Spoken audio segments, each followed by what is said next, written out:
რა რთული არა, როცა არ იცი რა დაამზადო. რთული იმიტომ, რომ ვერ გადაგიწყვეტია რომელი სამკაული შექმნა. რომელი სამკაული შექმნა ამ ულამაზესი ქვებისგან. საყურე, სამაჯური, ყელსაბამი, აბადოკი თუ სხვა. ამიტომ გული, რასაც კარნახობს, იმ ხმას მიყვები ხოლმე.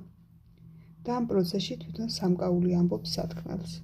სამკაულის დამზადების იდეა წამოვიდა ულამაზესი ქვა იასპისგან, რომელსაც შიბორის ქსოვილი დაუმატე, თუმცა შემდეგ მოხსენი.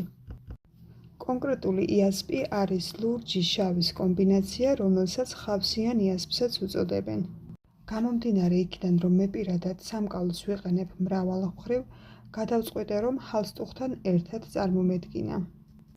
ჰალსტუხი და გულსაბნევი როგორც ცალკე აქსესუარი და ასევე ერთად კომბინაციაში ულამაზესი, უცხო და ძალიან განსხვავებული სტილის სამკაული.